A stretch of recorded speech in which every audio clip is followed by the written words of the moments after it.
I let the Falconer on a train through the North Tyrolean mountains on the route from Kitzbühel to Wörgl.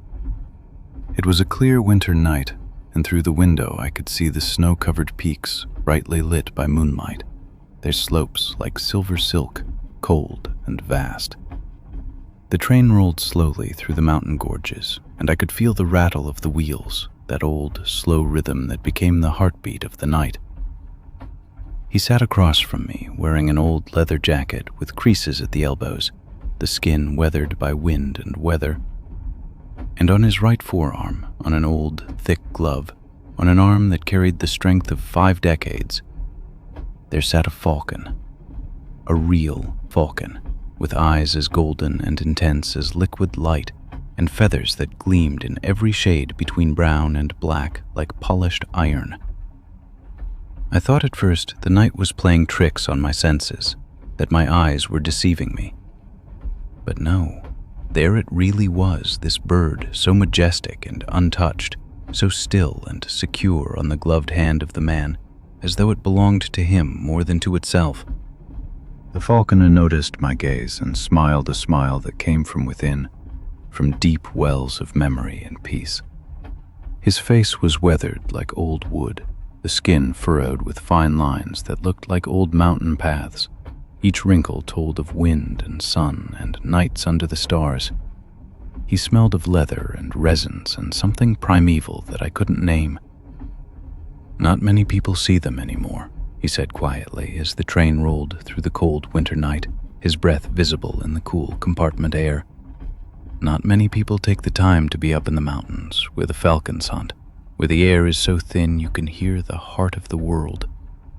I've been up there my whole life, on the mountain pastures and cliff faces, where hardly another human goes. 50 years it's been, always alone with the birds. The bird on my hand, that's Alba, my oldest companion. She's 27 years old, older than some human lives, older than some loves, you might say."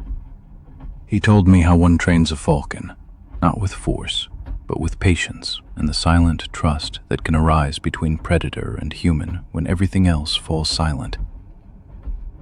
"You sit with them," he said, and his voice took on a new tone, meditative, almost liturgical.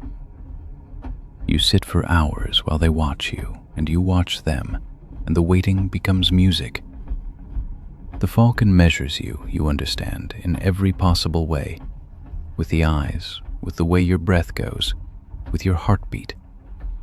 After weeks, after months of sitting and waiting and watching, then there's a moment that doesn't announce itself, a moment that simply exists suddenly, like a sunrise.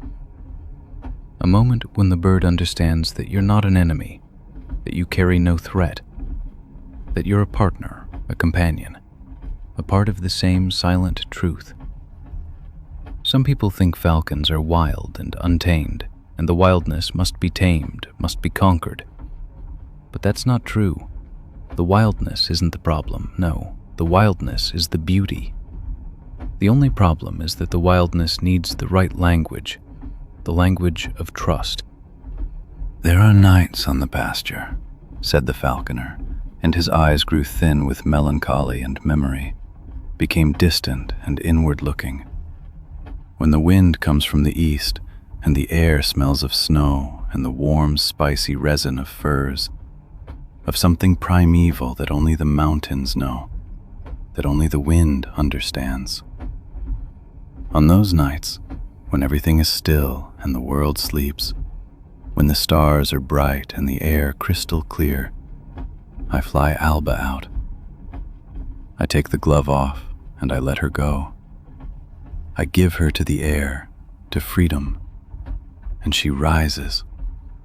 She climbs so high, so far, that I see her only as a tiny point against the stars, smaller than a grain of dust, smaller than hope, larger than a dream.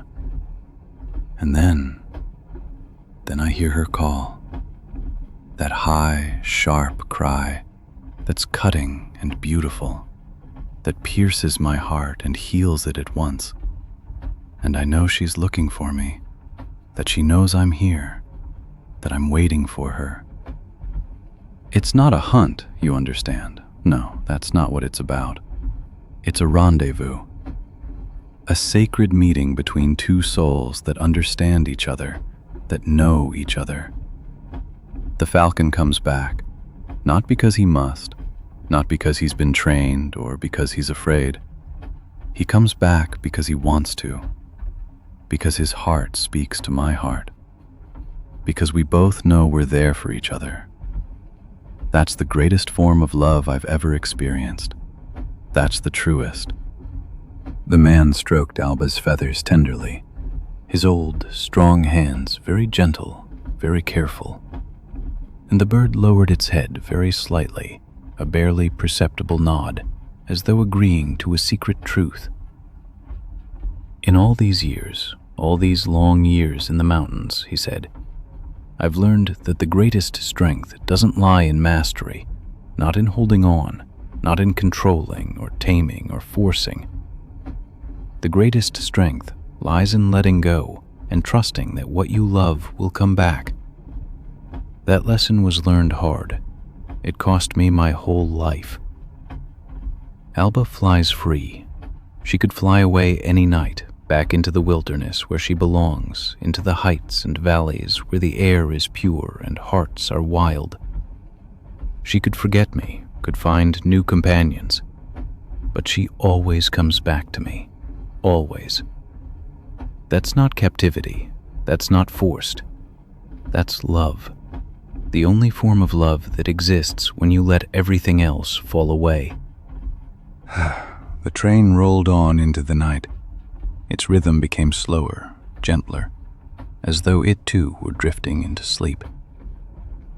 Through the windows I saw the distant mountains, untouched by humans, cold and majestic, flown through only by falcons, invisible but present, always present. The falconer nodded slowly off, his eyes closed gently, one hand still on the leather jacket, the fingers slightly curved, as though he wanted to hold the bird even in his sleep, guard its presence. The bird, Alba, remained absolutely still, her eyes also closed, and it was as though she were sleeping with him, as though following his dream. And I leaned my head against the cold window and thought about freedom, about how true love doesn't bind but spreads wings, teaches letting go. I thought about those nights on the pasture, what they must have been like, how the air must have smelled, how the falcon's call must have sounded into the starry night. The falcon's eyes closed in moonlight, and mine grew heavy, so very wonderfully heavy. The mountains became shadows, the stars became dreams, and the wind outside sang an old song of trust, a song that only those who have learned to love and let go can hear. And I understood something profound in that moment. I understood that some people carry an entire world within them, that some people devote their whole existence to a single truth. The falconer was such a person. His life wasn't wasted, not meaningless. His life was a prayer, a silent prayer to freedom and love. The falcon's eyes closed in moonlight, and I too felt how tiredness came, how the world became softer, gentler. Slowly, gently, the train held the world in its warmth, in its arms, and I drifted away, into sleep, where falcons dream, where mountains sing, where love never ends. I first saw the house on the hill in summer, traveling from Venegarode to Halberstadt, in one of those open carriages where the wind finds you, where the heart spreads itself around you like a green promise, and the smell of damp forest and ancient stone drifts through the air. But I didn't see it through the window, not with my own eyes. It was another man in the carriage who painted it for me, an older gentleman with a straw hat and eyes that looked far away, And as he spoke, very slowly, very carefully, each detail, he drew it before me with his voice, his words. I could see it, though it was invisible, invisible in that moment, invisible to everyone, but through the landscape of memory. "My grandfather built that house," he said. This older man with sun-darkened hands, skin worn and deepened by decades of sunlight. 1923, that was the year. With his own hands and with help from neighbors who still had time then, who'd work together, help each other raise a home, no contracts or formalities needed. It stands on a hill, looking out across the whole plain, far as you can see, fields and little villages and the distant forest. And mornings you'd watch the mist creep away like an animal leaving the night, dissolving, returning to the sky. I grew up there, every day, every season. I was born in that house, in a room with sloped ceilings and moonlight, where the moon came through the windows and turned everything silver.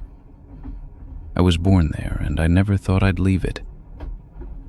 Never thought the day would come when I couldn't bear to go back. "But I don't live there anymore," he said very quietly, and a shadow, a great dark shadow, passed across his face, darkening his eyes. I couldn't bear to return, not after everything was gone, not after they'd all left, all of them.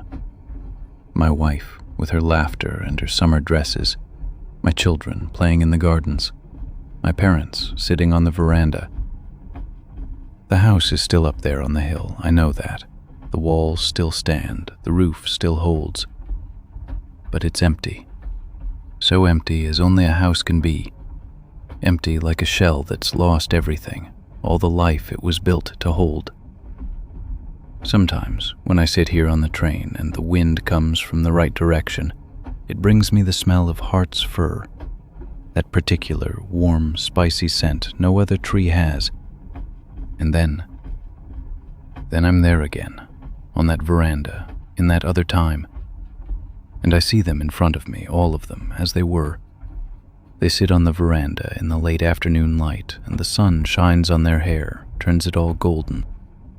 The sky outside was summer blue, that pure, deep, unclouded blue you only get in high places, where the air is thin, where colors ring clearer.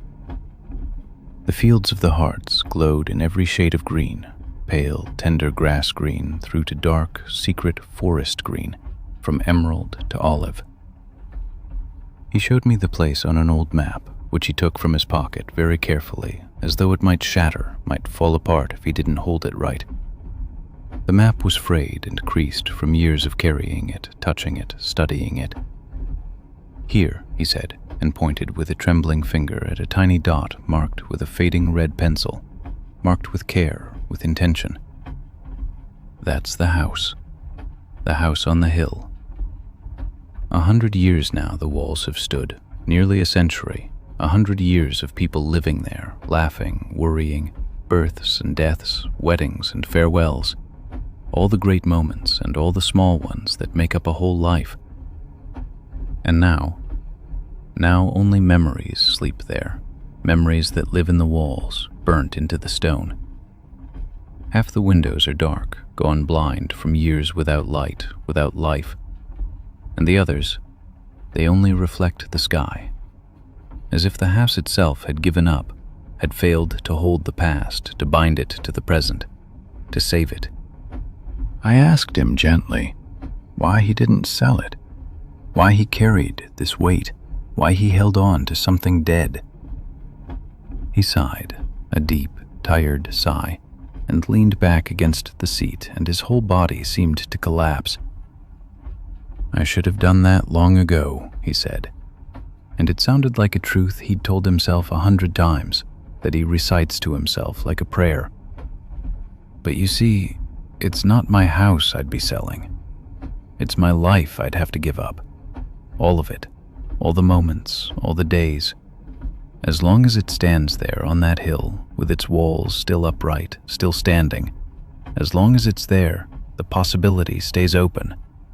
A small door not quite closed. The possibility that one day I could go back, that I could still save it, that there's still time, that it's not too late. The possibility that the veranda isn't really empty, just waiting patiently for me to come home. Foolish, isn't it? Absolutely foolish, irrational. An empty house, almost a dead house. And I pour everything I have left into not abandoning it, not letting go of this dream, not burying this hope. The Hart's landscape faded slowly. The forest drew back. The green became gray. The mountains softened, flattened, lost their majesty and their strength. And I watched his eyelids grow heavier, watched his gaze turn inward into the world of memory, into the world where everything was still possible. "The house is beautiful in dreams," he whispered very quietly, more to himself than to me, to a past I couldn't share, that only he lived in. "In dreams, all the windows are bright, every single one lit by warm lamps and flickering candlelight, light that welcomes you home. In dreams, my wife still sits on the veranda and waves to me kindly, lovingly, young still, beautiful still, as if I'd just come home from work, from the world, as if I were part of the house again. In dreams, I'm still young enough to understand that I'm young, that I have time, that everything still lies ahead. That's the greatest gift of dreams, to understand the present while it's happening, before it's too late." The man fell asleep. His head dropped to his shoulder. His old map fell from his hand. I picked it up carefully, looked at the red dot, that small mark on the paper that meant a whole life. The Hart's mountains on the map looked like the backs of great, sleeping creatures. And the house existed only in memory, only in this moment, only in that red marking. But it was real. It was as real as anything else in the world. The train grew quieter, or perhaps it was only my own awareness slipping away. The house on the hill exists, whether I see it or not, whether it still stands or has already crumbled. It exists in the memory of love, and that is a place never truly abandoned, never truly dead. Slowly, warmly, silently, forever. I met the nurse on the route from Halle to Magdeburg in a compartment full of autumn wind, the window half open so that cool air flowed in with the smell of damp leaves and approaching darkness. She was a woman in her 70s, with silver hair that she wore in a simple knot, and hands that even at rest showed a certain gentleness, a tenderness that had burned itself deep into her flesh over 4 decades of care work, become incurable, part of her being. She no longer wore a uniform, the white, starched clothing nurses wear, but she carried a roomy bag full of fruit and small packages, containers of homemade food, which she packed very carefully into her backpack, with the same exact, respectful movements someone needs when guarding human lives. We fell into conversation about the landscape outside, the fields sliding past the window, the autumn colors, and I quickly noticed that this woman was the kind of person who didn't speak much, but when she did, every word carried weight, bore significance, bore the weight of experience. "I've just retired," she said, and her voice was astonished, incredulous, as though she herself couldn't quite believe the words were true, that what she'd worked toward her whole life was suddenly over. 40 years I've cared for people. 40 years. Not 2 or 3 or even 10. No, 40 whole years, 4 full decades. In hospitals with all their noise and light, in homes with dying people, in quiet rooms where breathing became faint, in nursing homes, in care homes, everywhere I was needed, everywhere there was pain. 40 years, day and night, night and day, I washed wounds and brought down fevers and held the hands of dying people when they were afraid, when they were alone, when they feared the end. I learned how to touch people with dignity, how not to grip too tight, but also not too loose, how to enter into their pain honestly, without sentimentality, and not judge them. I died so many times with my patients. I went to the door with them. And you know what's strange? The strangest thing of all? Now, when I don't work anymore, when the profession isn't my life anymore, when the profession is over, I don't know who I am. Who am I if not a nurse? I've grown used to being needed my whole life. A patient calls, and I'm there immediately with all my heart, my hands ready. A wound needs dressing, fever must be brought down, and my hands know exactly what to do. My eyes know what to watch for. But now I sit on the train and travel to my sister, to a life I didn't choose, and nobody calls for me. The silence has become strange. The silence is frightening. I asked her if that was frightening. She nodded very slowly. Her eyes became distant, and she looked out the window where the autumn fields rolled past in endless waves of gold and red and brown. Fear isn't the right word, she finally said, her voice very quiet, thoughtful. It's more like an emptiness. A wonderful, terrible emptiness. A great hole that feels like a mouth searching for words. I've spent my whole life making myself invisible. That's the paradox, isn't it? The good nurse is the one the patient doesn't notice because everything runs so smoothly, so naturally, so taken for granted. My hands were always busy, always moving, always healing. My mind was always full of the names and needs of other people, their fears, their hopes, their last words. And now I'm here on this train, and there might be people who could need me, but I don't know how to reach them, how to make myself useful again. She took one of the packages from her bag, very carefully, as though touching something sacred. A basket with homemade cake wrapped in parchment paper, still scented with vanilla and butter. That's for my sister, she said. She lives in Magdeburg in a house I haven't visited in 6 years. 6 years. We haven't seen each other in a long time, far too long.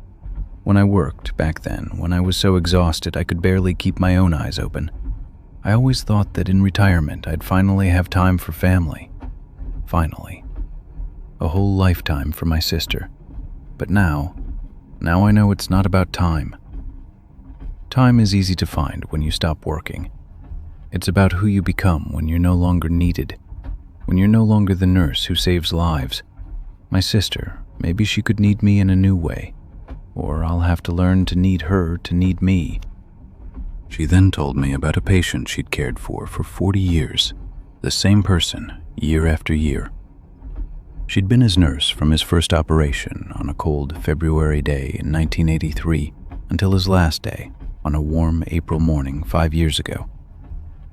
A simple man, a carpenter, with rough laughter that spoke of workshop and sawdust, and gentle eyes that had seen much. When he died, she said, her voice became very quiet, very far away. I held his hand, as I'd done countless times before, perhaps 1,000 times more. His skin had become old and thin, but still warm, and he looked at me, this man, with all that trust and all that dependence, and said only one thing: "You give me dignity." Not through what you do, not through medicine or bandage changes, but through the way you're present, the way you see me.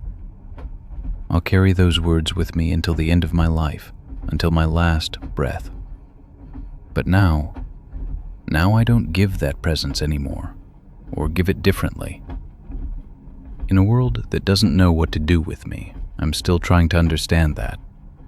The train rolled through the autumn landscape, and the nurse closed her eyes, her hands resting gently in her lap. But I saw that she wasn't really sleeping, not in the simple sense. She was somewhere else, at a sickbed perhaps, in a warm room with light falling through windows, with someone who needed her, whose life rested in her hands. And I understood something in that moment, something profound. I understood that some people can't simply stop helping just because retirement begins, just because an official document says they no longer may work. Some people have become their work so completely that they can't know themselves without it, can't recognize themselves. They've dissolved themselves into their function. But perhaps this was their next great adventure, learning who they were beyond care, experiencing what it feels like when nobody needs them, except perhaps themselves. The train rolled on, and the nurse still slept, her eyes firmly closed, her face peaceful now, relaxed. She looked much younger in sleep, as though the weight of years was falling from her. And I thought that perhaps in this dream she'd find her sister, would understand that retirement wasn't the end, but a new beginning, that the truth a patient told her was still true, still lived, still worked in her.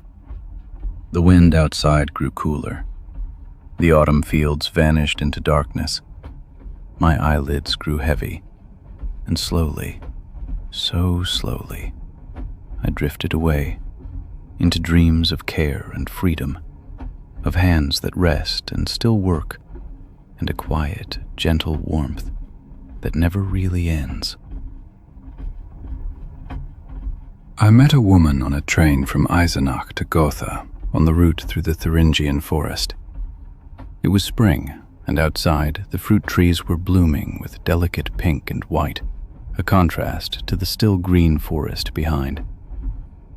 The woman was old, very old, her hands darkened by charcoal, her work trousers gray with dust and ash, and there was a special scent about her, not unpleasant but spicy, smoky, sweet, like the smell of fire just going out or of wood just beginning to burn. She introduced herself as a charcoal maker, and I had barely understood the word correctly. A charcoal maker. A trade I thought no longer existed, not in modern times, not in today's world. But here she sat beside me, real, old, wise, full of history. She told me of her work, her eyes gleaming, shining as if from within, from the charcoal furnace she operated in a remote, almost inaccessible part of the forest, far from the city, far from people, completely alone in the green. A traditional furnace, built in mylar form, from large, heavy stones, constructed according to a very special old technique, a method she'd learned from her grandfather, who'd learned it from his father, going back many generations. A technique that was hundreds, perhaps thousands of years old. You burn wood, she said, explaining slowly, stretching the word. But not in the normal, ordinary way, not like in a fireplace or a stove. You build a furnace, a large, special furnace. The layers must be exactly right, not too loose, not too tight. And you stack the wood in it with maximum attention and love, plank by plank, log by log, with special openings for airflow. And then you make a small, very controlled fire on top, at the summit. A fire you have to watch very carefully. And then you have to wait.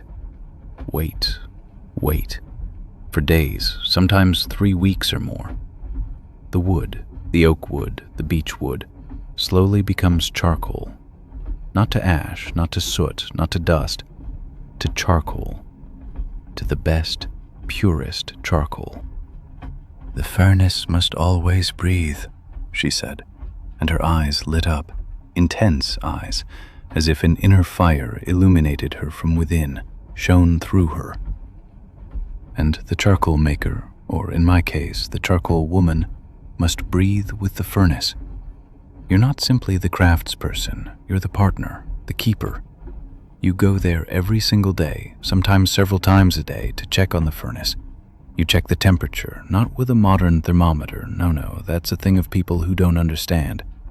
But you check it with all your senses, with your whole body, with your eyes, with your ears, with your nose, with your skin. You smell the wood when it starts to burn, that special smell. You hear the crackle and sizzle and roar. You see the color of the smoke, whether it's thin or thick, whether it's bright or dark. And you know. The body knows. The years of experience, all the years at this furnace, they tell you what's right, What's wrong?" "The modern world forgets such things," she said, and there was no complaint in her voice, no bitterness, rather a deep, sad acceptance, the wisdom of someone who'd lived many decades. "People want quick answers, quick processes, quick results. Everything must be efficient, productive, make money. But charcoal making, that's not efficient. It can't be efficient. It's slow, it's patient. It's a real relationship between you yourself and the wood and the fire and time. It's a conversation with nature. You can't speed it up, no matter how hard you try. You can only respect it. You can only show that you understand it, that you're willing to be slow." She drew very carefully a small piece of charcoal from her pocket. Smooth, absolutely black, darkest black, perfectly formed, like a small work of art. "This here," she said, and held it to the light from the train window, "became charcoal from wood last summer, from old oaks and beeches that had fallen in autumn after living 100 years or more. It took a total of 8 months for this charcoal to be perfect. 8 long months, checking every week, nearly every day. 8 months. And then it sold. Not much, not for very much money. Prices are weak for charcoal makers these days. Artists buy it, painters, drawers, people who still understand that good charcoal matters. Some old restaurants in the city buy it for their grills because the charcoal gives a special heat. A few people still understand that this charcoal, this handmade charcoal, is better than the industrial." "My grandfather," she said, and her voice became very soft, very warm, like charcoal that glows, "was also a charcoal maker. He was a charcoal maker his whole life. My father didn't want to be. He wanted to be a teacher instead in the city, a regular job.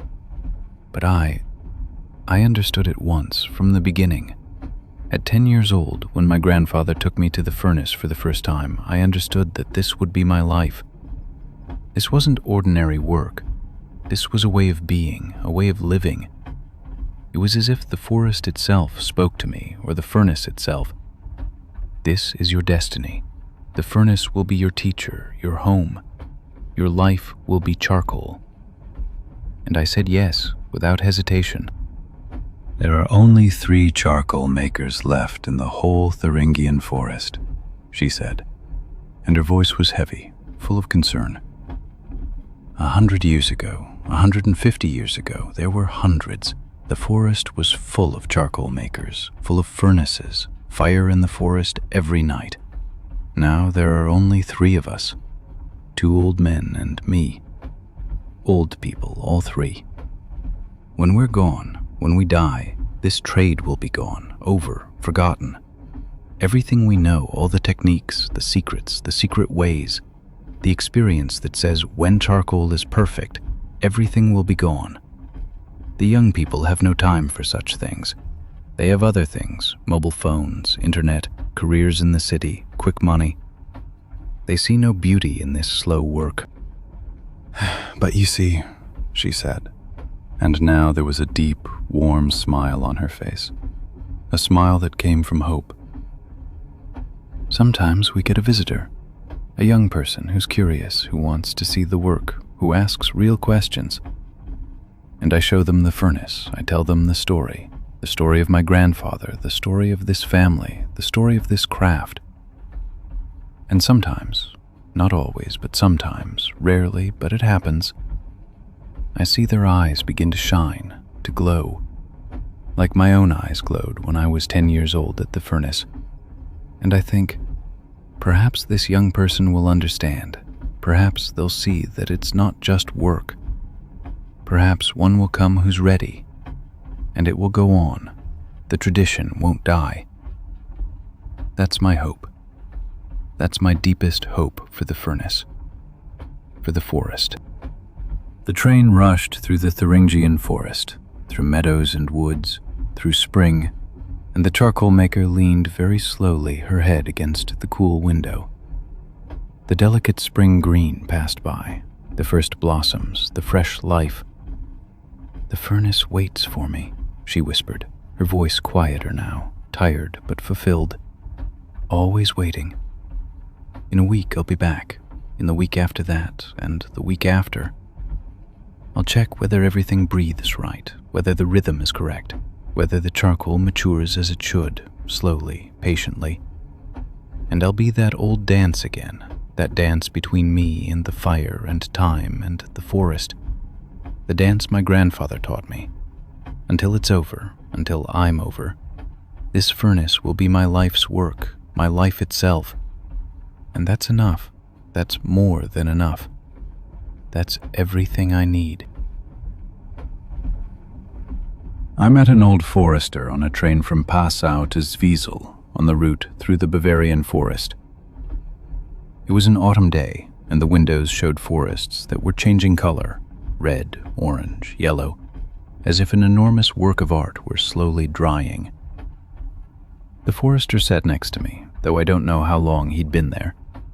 He wore a brown uniform, worn but clean, and on his lap lay not a rifle but a thick sketchbook. That surprised me, a forester with a sketchbook instead of a rifle. He was drawing something, and his hands were steady, not trembling, but purposeful, like the hands of a man who knows exactly what he's doing. I asked him respectfully what he was drawing, and he showed me the book, slowly, with a kind of tenderness. They were trees. Hundreds and hundreds of trees. Each was different, each with other details.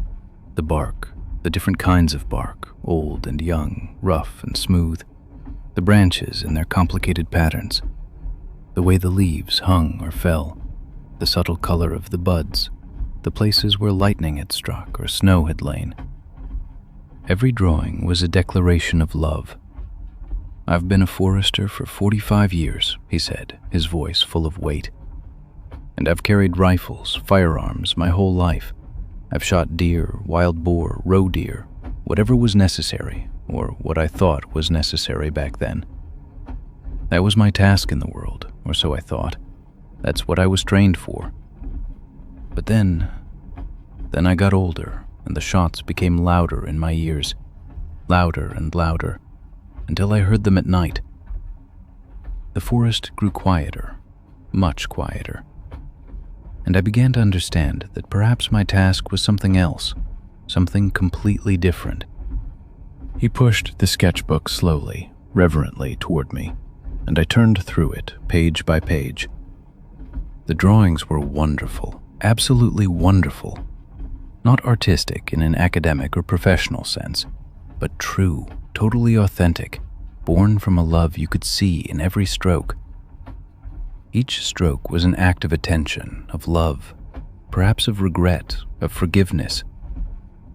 The pencils were worn, like those of a man who'd spent years expressing his love. "When I stopped shooting," he said, and his voice was so quiet I had to lean forward to hear him, "I began to see. The forest opened to me in a way it never had before.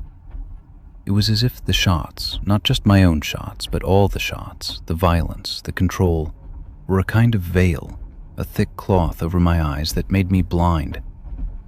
And when that veil fell, slowly, layer by layer, I could finally see, really see, what was actually there." "The deer I shot 40 years ago," he said very slowly, his voice sounding like earth, like the forest floor.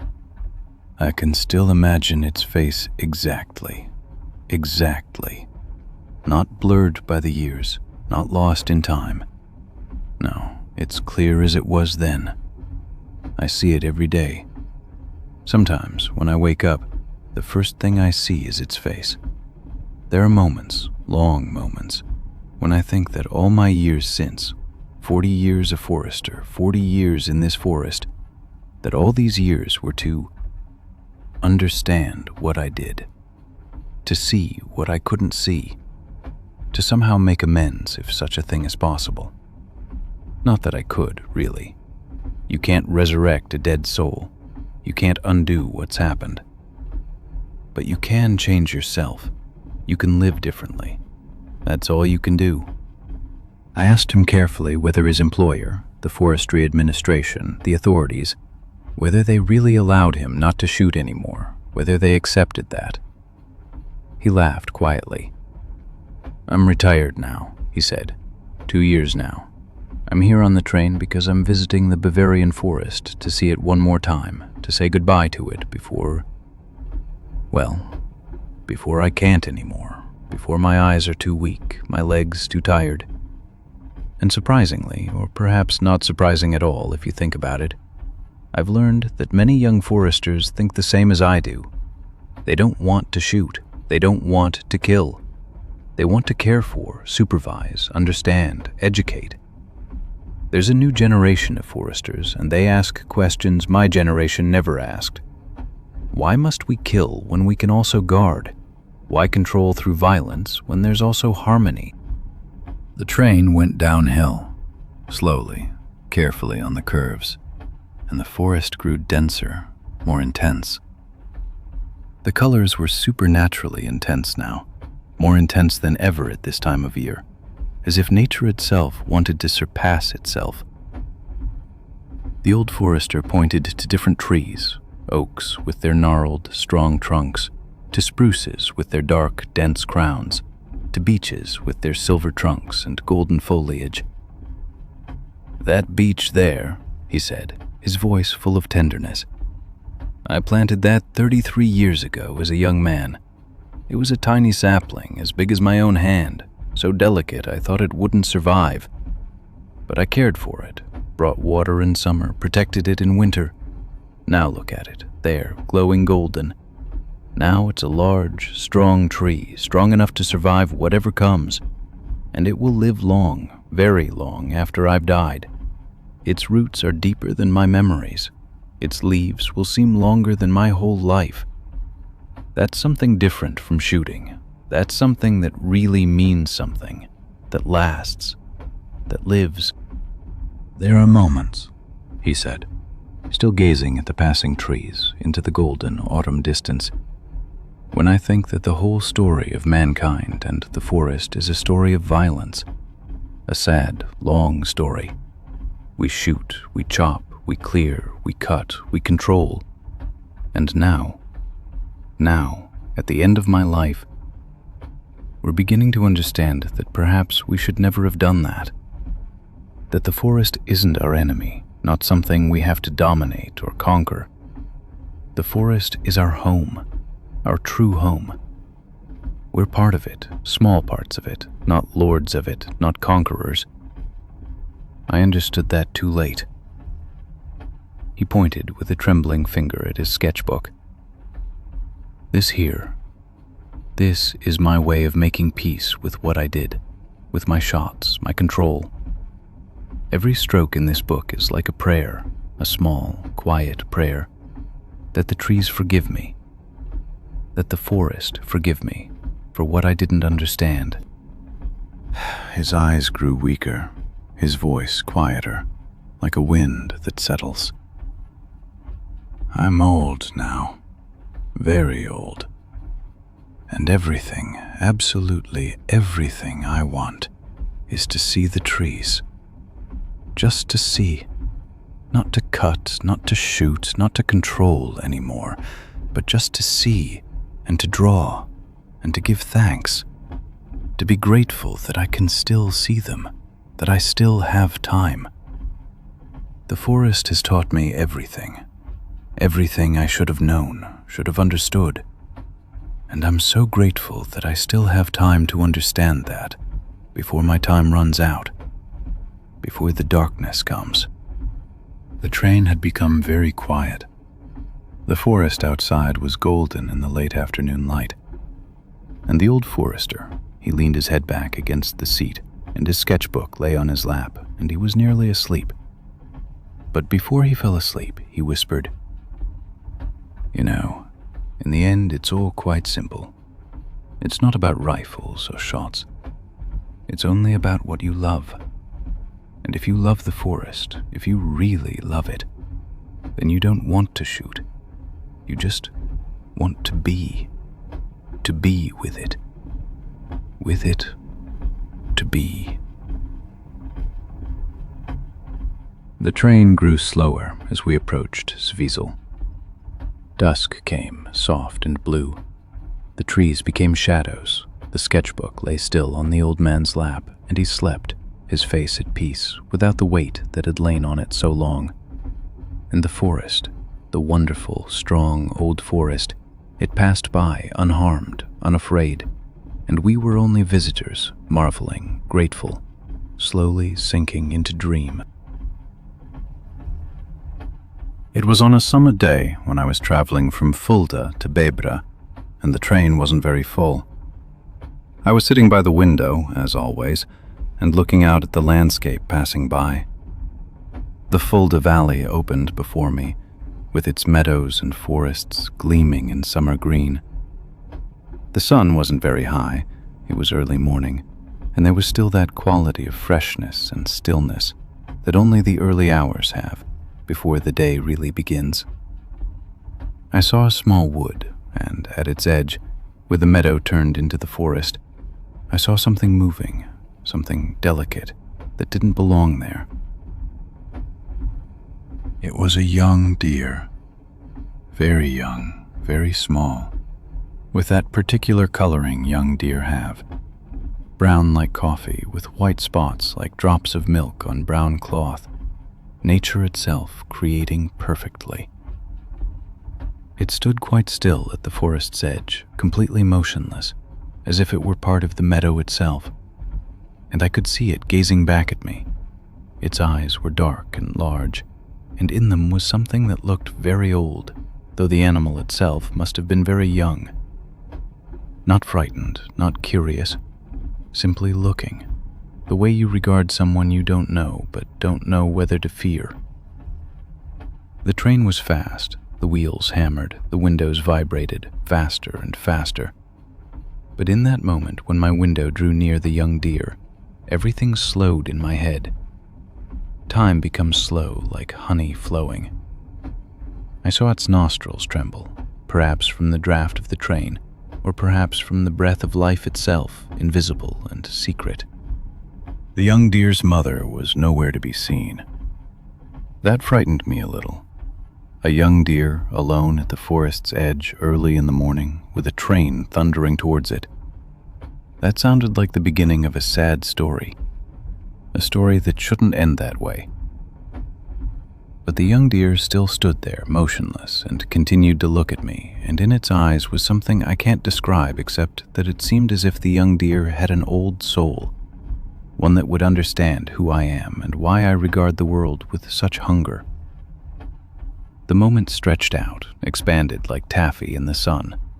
Not long, perhaps only a few seconds in the normal world, but it felt as if the train slowed, as if time itself were being reassessed. The rhythm of the wheels grew softer, gentler. The world grew quieter, the air grew warm and sweet. And then it was over. The train drew past, faster again, time accelerated, and the young deer was no longer visible. I leaned out the window as far as I could, heavy in heart and head, but it was gone. Only the meadow remained, green and endless, only the forest with its dark secrets, only the stillness that had stayed behind like a voice that was spoken and couldn't be called back. But I couldn't forget what I'd seen. I couldn't. The way it had looked at me, not with fear, but with a kind of quiet recognition. The way it stood there, so brave and so vulnerable at once, so alone on this meadow, and at the same time so secure within itself. It pursued me the whole way to Bebra. I tried to read a book, a thick book with many pages, but the words made no sense. They dissolved like foam. I tried to look out the other window, but all I saw was the image of the young deer overlaying the landscape, that small, delicate image. I began to think like a man who knows he must understand something or he won't sleep. Where the mother could be. Perhaps she wasn't far away, hidden in the forest, behind the trees, watching, keeping watch. Perhaps the young deer wasn't alone as it seemed on this open meadow. Perhaps the mother deer was just a few meters away. The young deer knew perfectly well that it was safe, that it was protected. A hunter once told me this on another train years ago, said that deer have a special form of parenting. They teach their young to hide, to duck, to be invisible, and they leave them intentionally for small moments, for brief times, to teach them independence, to prepare them for the world that isn't always gentle. That was perhaps what I saw. Not an orphaned young deer in trouble, but a young deer learning its first lesson in life, bravely standing at the edge of safety. But it was more than just an observation. It was as if the young deer was telling me something important, something deep, something about real vulnerability, something about real courage. Not the loud courage, but the quiet. Something about the ability to stand still when the world rushes toward you with all its force. The young deer didn't fear the train, though it had reason to, though it would have been understandable. It simply stood there, completely present, awake, ready, and trusting that the world would do it no harm. And I thought, how long has it been since I felt that way? When did I last trust so simply, without questions, stand so bravely in my gentleness, so vulnerable and so secure at once? The summer outside was so green, so overwhelmingly alive, so golden in the early light, and the young deer, this small, delicate, vulnerable creature, was the core of all this beauty, the heart of it. There was another passenger who watched me, an older woman sitting directly across from me. She saw how I stared out the window, fixed on something invisible to her. She saw how tears came into my eyes, slowly, involuntarily, and how I didn't wipe them away. She said nothing, not a word, but she smiled. A quiet, understanding smile, not the smile of a stranger, but the smile of someone who also knew what it meant to see such a moment, to feel such a moment. She slowly drew from her pocket an old notebook with detached leather, with many years of reading and writing. She wrote something. I couldn't see what she wrote, and then she quietly, respectfully, pushed the notebook towards me. On it was written in beautiful, old, trembling handwriting, "I saw a young deer at the forest's edge 50 years ago, right on this route, at this very place, and it changed everything.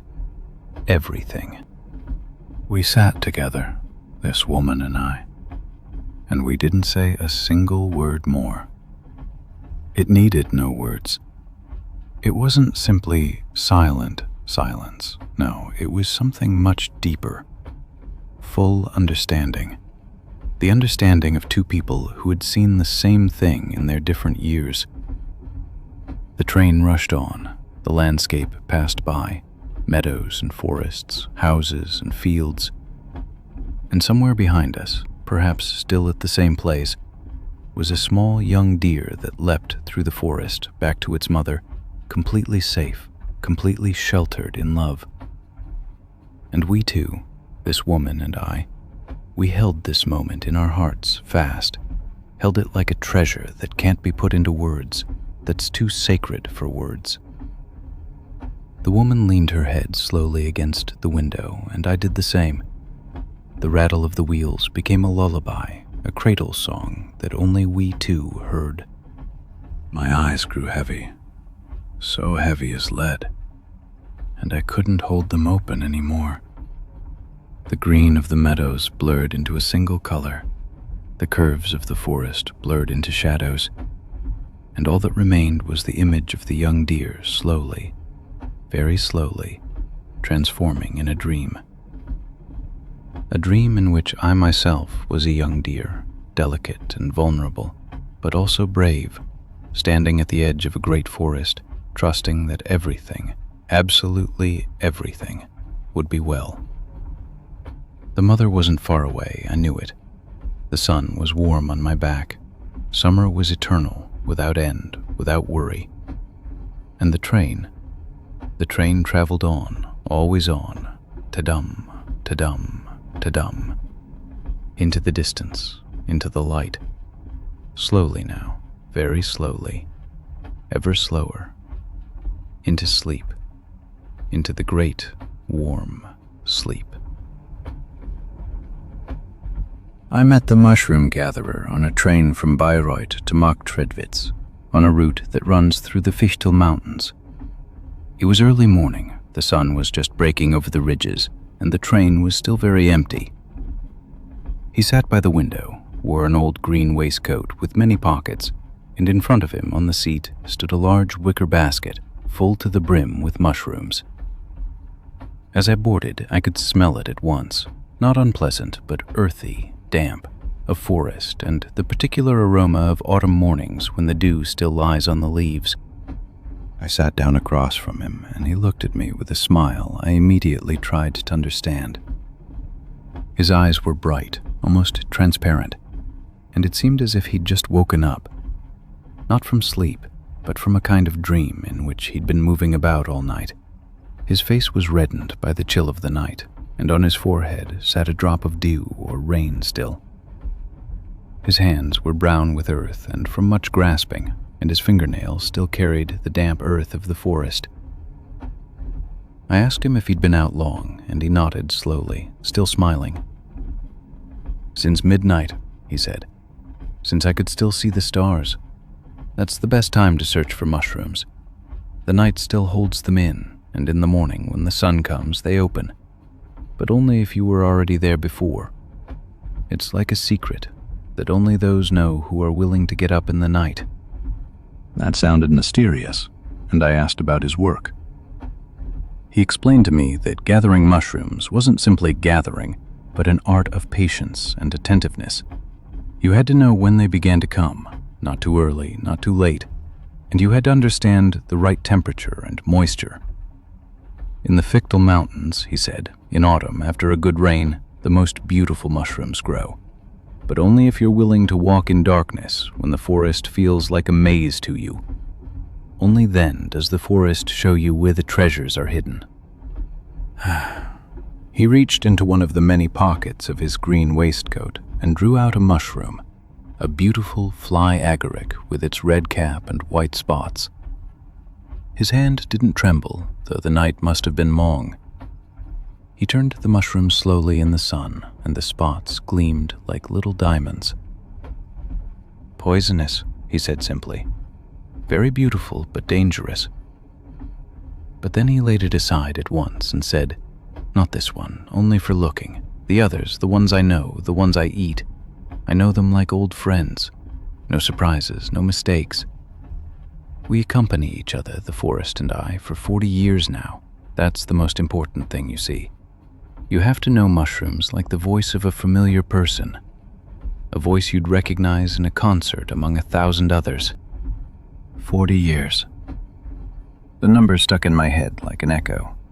40 years, every morning, into the Fichtel Mountains when the season allowed, into the darkness, searching for the same mushrooms in the same places, in a circle like the seasons themselves.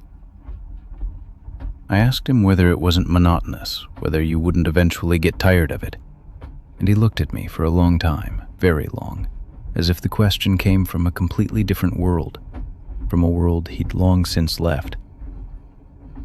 "Monotonous?" he said slowly. "That's the secret few people understand. The forest isn't monotonous. The seasons aren't monotonous. Every night is different. Every morning shows me something new. A new moss on a stone, a new way the rain fell, a new stillness. But it's old. Everything old. And that's where the beauty is. The beauty of repetition. That's where the rest is. The rest you can't find anywhere else." He opened his large basket slowly and showed me the mushrooms he'd gathered. Porcini with their thick, pale stems, chanterelles with their fine, orange-golden edges, bay boletes with their dark brown caps, all still with damp earth on their undersides, all still full of the forest, that is, full of life and smell and history. The way he held them, carefully, lovingly, the way he spoke about them with tenderness in his voice, That wasn't like a gatherer who saw them only as goods, as merchandise for the market or for money. It was rather like a man greeting old acquaintances he'd met in the same night and whom he'd missed. "These porcini," he said, and his finger touched gently one of the largest, "only grow in a very particular spot in the forest, under the old spruces whose grandparents already stood there. I go there without seeing, only because I know the paths like my own house, like the lines of my own palm. And they're always there, and they're always so beautiful, and I always feel that they're also waiting for me." His phone, an old device, black plastic like from another time, vibrated in his pocket, but he paid it no attention, not even to look at it. Instead, he leaned back carefully so as not to jostle the basket and gazed out at the passing landscape. The mountains of the Fichtel Range passed slowly, still in the shadow of the early hour, dark and mysterious, with mist in the valleys. The train puffed and climbed uphill, its wheels tapping rhythmically on the rails.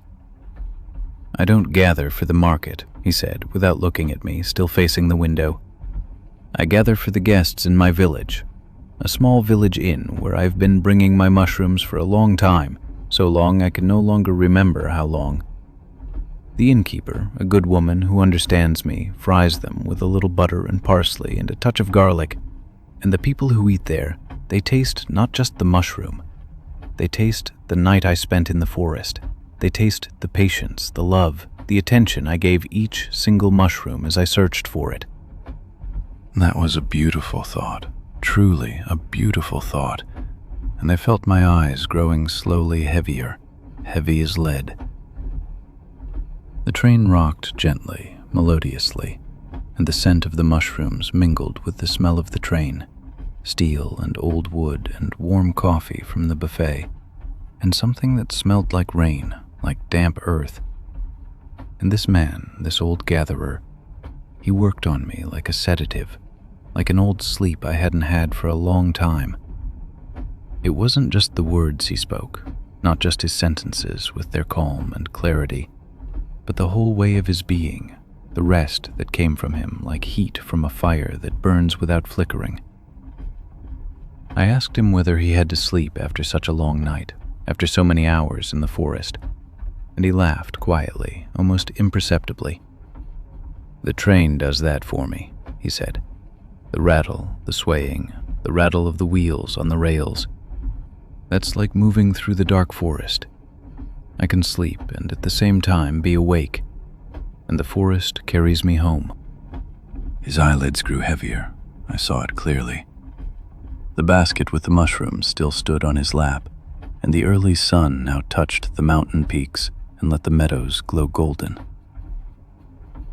"The best time to gather," he whispered, and I knew he still heard me, but only with half his ears.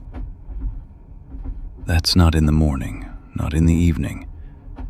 That's the time in between, the time in darkness, when you can't see but still find, when you trust, when you simply go." The train traveled on, climbing higher and higher into the mountains, and the gatherer fell asleep, his head tilted against the window, his basket safe in his arms like a child. And I felt my own eyes growing weaker too, felt the rhythm of the train, ta-dum, ta-dum, ta-dum, blend with the rhythm of my breathing. The mushrooms, the night, the forest, 40 years. Everything blurred into a dream in which I too was walking slowly through a damp meadow, searching for treasures that were everywhere, but only if you looked very carefully. I met the bellcaster on an evening train through Tyrol, on the line from Innsbruck to Bregenz. The train passed through the Inn Valley, and on both sides the mountains rose up, dark and powerful, their peaks still touched by the last sun, while the valleys lay already in shadow. It smelled of föhn, of that warm wind blowing down from the mountains and changing everything, the light, the air, people's moods. Everything grows clearer when the föhn blows. Everything grows nearer. She was a small woman in her early 70s, with strong arms and hands marked by heat and work. Her nails were short, her palms rough and firm, and around her wrists she wore thin burn scars that looked like silver lines. Her hair was grey and cut short, practical without vanity, and her eyes had the colour of molten copper, warm and glowing and deep, as though a fire burned inside her that never quite goes out. I noticed her hands were never completely still. Not nervous, no, but they moved quietly, as though shaping something that wasn't there. And when I asked about it, she laughed, a deep, warm laugh, and said, 50 years. 50 years I've cast bells. My hands don't know how to be still anymore. They're always searching for the shape, for the sound hidden in the shape. Her family, she told me, had cast bells for 3 generations. In a small foundry at the edge of Innsbruck, in a building with thick walls and sooty ceilings, cool in summer and warm in winter because the fire never completely went out. Her grandfather founded it, her father carried it on, and she was the first to cast bells as a woman. That wasn't easy, she said. The men thought a woman couldn't do it. The fire, the metal, the heat. But the fire doesn't bother me, she said, looking at her burn scars with a smile that was pride and tenderness at once. The fire belongs to me, like the sound, like the tone. She told me how a bell comes into being.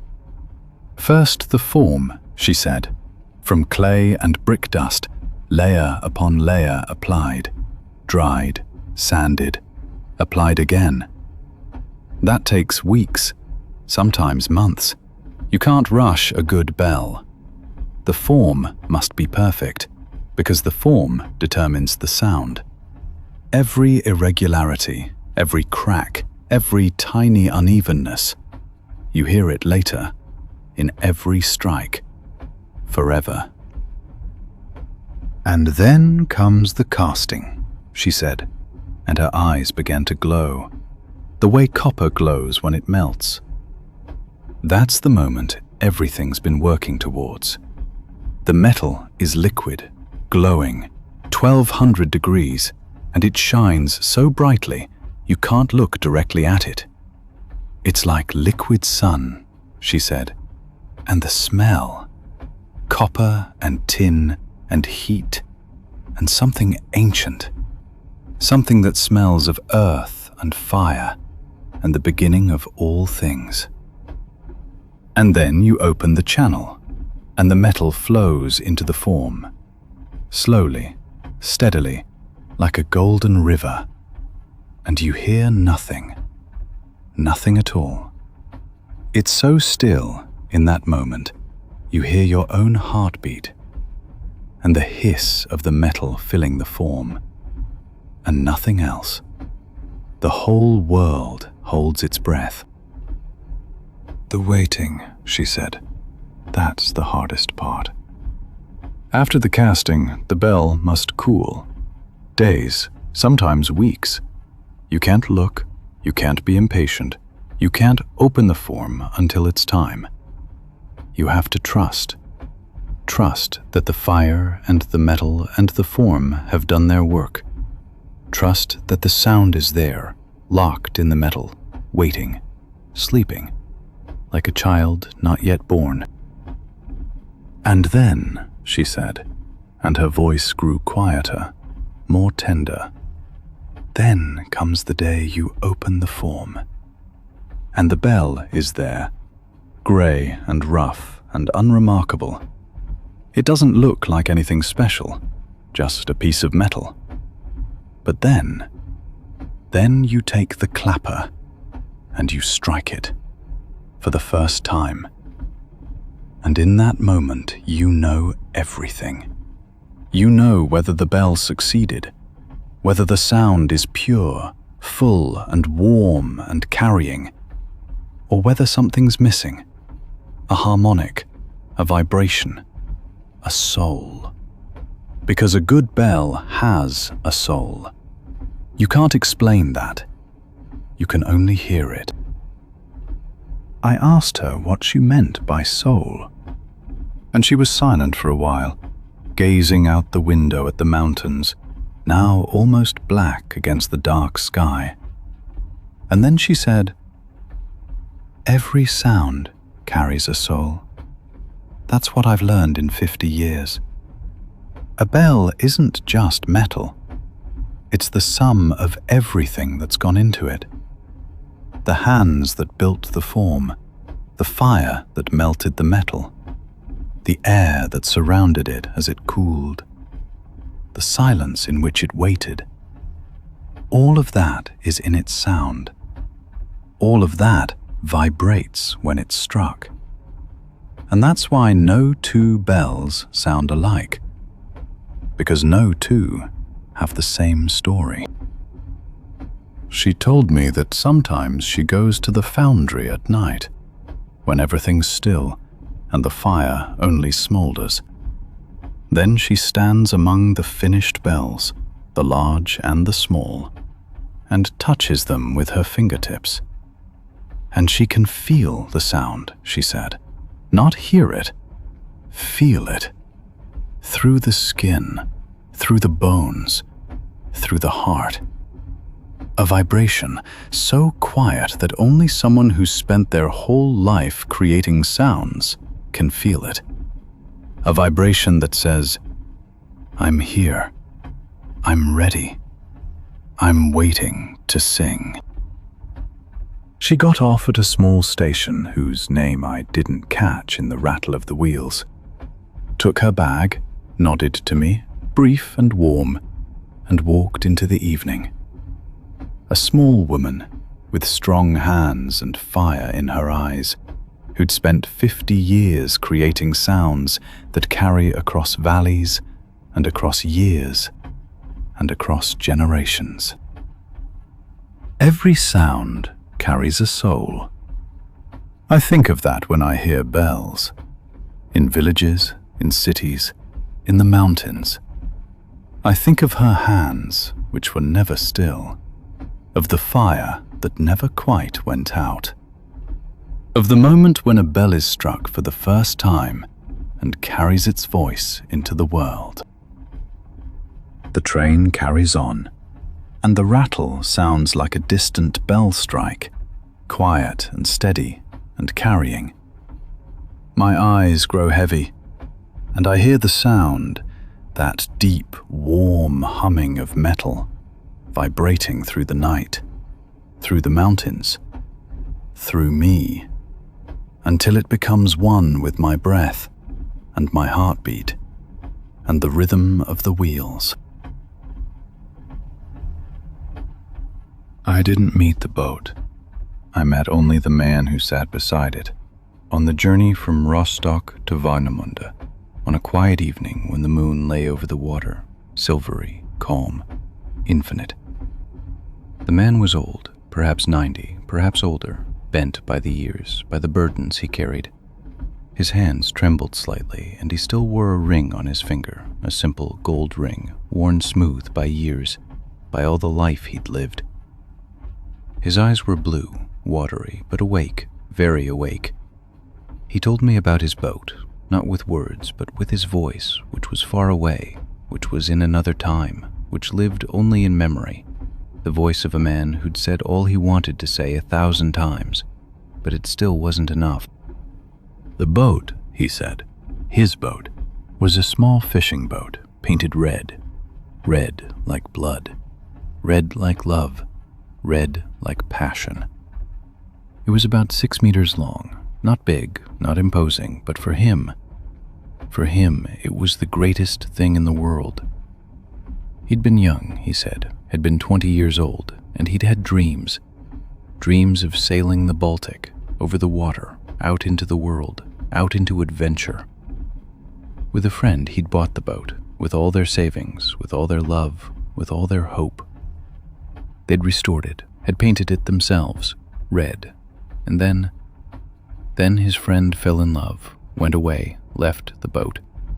And the old man, then still young, then still a man with dreams, he stayed with the boat. He laughed, he said, "No problem, I'll sail alone." The boat was his dream, his life, his heart that was outside his body, that waited on the water for him to have adventures together. But then came the war, he said, and the dreams died, fell into the water, drowned. The war was brutal, and he was forced to leave the boat, to forget the boat, to live with it, that his boat, his red boat, lay in the harbor while he was gone, while he fought, while he lived and died all around, while others died, while he survived, while the war raged. And after the war, the boat was still there, still red, still waiting. But he couldn't go back. The time had passed. The dreams were dead. He wasn't a young man anymore who could dream. The old man sighed, and his eye grew moist. He told me that the war had taken him away, not just physically, but in his spirit too. 3 years he was gone, 3 years in a camp, 3 years without the sea, without the boat, without hope. His mother had died while he was gone. His best friend had fallen. And when he finally came back, when he finally lived, the world was different. He was different. The boat was still red, but for him, everything had turned gray. Gray and sad, gray and old. He told me that he'd tried. A year after the war, he'd gone to the harbor, had looked at the boat, had laid his hand on the hull, had tried to find the dream again. But the dream was gone. The young man who dreamed of adventures, that man had stayed in the war, had never come back. The man who came back to the boat was someone else, someone with scars, with fear, with emptiness. And so he left the boat, went away, started to work, married, had children, lived his life, but always with the thought of the red boat that waited in the harbor for a young man who would never come. 60 years have passed since then, said the old man. 60 years. And I still sometimes go to the harbor, not often because the memory is too painful, but sometimes, when the pain is bearable, I go there. I go to our place, our mooring place. And the boat is still lying there, old, rusty, the red paint almost completely gone, but still red, still recognizable, still waiting. The wood has become rotten, and I think if I were to touch it, it would break, it would crumble to dust. And I always imagine, that somewhere on this boat there still lives a young man with dreams, a young man who wants to fly, who wants to conquer the Baltic. But that man is not me. That man is not me anymore. That man died in the war, died in the camp, died in time. And now, he said, now I sometimes go to the harbor, to the place where the boat still lies, where it's grown old, where it's rusting, where the paint is peeling. I look at it, and I remember the young man I was, the man who could dream, the man who wanted to live, who wanted to fly over the water. But I'm not that man anymore. That man is dead, is past, is gone. And the boat has grown old too, has grown tired. It never sailed out, it never caught the wind. It only stood there and still waits for a man who no longer comes. My wife, he said. She knew about the boat, of course she knew it. She came with me sometimes to the harbor in the early years when the wound was still fresh. She told me I should forget it, that I should move on with my life, that the boat was only wood and nails. And she was right, technically she was right. But technique has nothing to do with the soul, does it? The boat wasn't just wood. It was a door that never opened. It was the world that didn't belong to me, It was the freedom I never got.